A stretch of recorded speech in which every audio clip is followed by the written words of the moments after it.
Napakadali nga pong kumalat sa social media ang balita na una na nga pong nag-initiate ang Dallas Mavericks na i-offer sa Golden State Warriors si Anthony Davis para sa isang blockbuster trade. Gusto na rin naman nilang tanggalin at gamitin si Davis bilang asset para makakuha ng mga bagong player na maipangtatandem kay Cooper Flag. Pero kahit man sila ang unang nakipag-usap sa Golden State at hindi pa rin naman magiging madali na maisakatuparan ang ganitong deal since nagkaroon sila dito ng hindi pagkakasunduan. Ayon sa source ni Mark Stein, tinanggihan ng Dallas Mavericks ang unang trade offer ng Golden State bilang kapalit ni Anthony Davis na binubuo ni Jonathan Kuminga, Moses Moody at multiple first round pick. Dahil nga sa nangyaring ito, magkakaroon na naman sila ng panibagong negosasyon.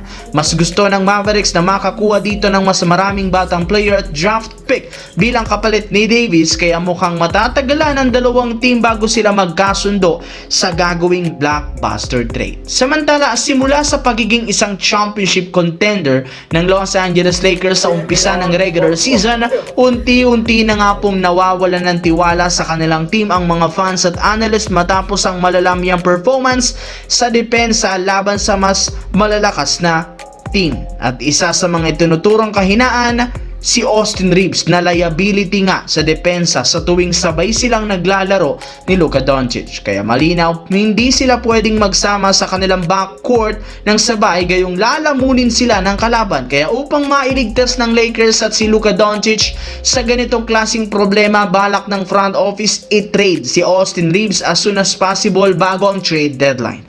Mas gusto nilang gamitin na lamang ito bilang offer para makakuha ng bagong superstar na mas makakatulong at hindi kapareha ng posisyon ni Luka sa pwesto at may scoring at depensa. Kung hindi nila ito gagawin, magdedepende na naman sila kay Reeves na posibleng eto na naman ang maging dahilan ng maaga nilang pagkalaglag sa playoffs. Sa pagkapanalo nga po ng Boston Celtics sa kanilang game ngayong araw laban sa Sacramento Kings, umabot na nga silang muli sa 2 games ang winning streak na siyang nagpaangat sa kanilang record na 21 wins, 12 losses bilang top 3 sa standings ng Eastern Conference. Isa pa rin naman sila sa mga teams na nasa itaas ng standing sa pagpasok ng taong 2026. Pero sa kabila ng magandang kalagayan ng team, marami pa rin ang duda na makakasabay sila laban sa mas malalakas na koponan. Hirap pa rin silang matalo ang ilan sa mga legit na contender. Kita sa pagiging inconsistent since masyado silang umaasa sa 3-point shooting at kapag hindi ito gumagana, dito napapasok at natatambakan sila. Ito ang mismong dahilan bakit gusto pa rin ni Jason Tatum na bumalik na at maglaro pa rin sa team kapag tuluyan na siyang nakarecover sa Achilles tear.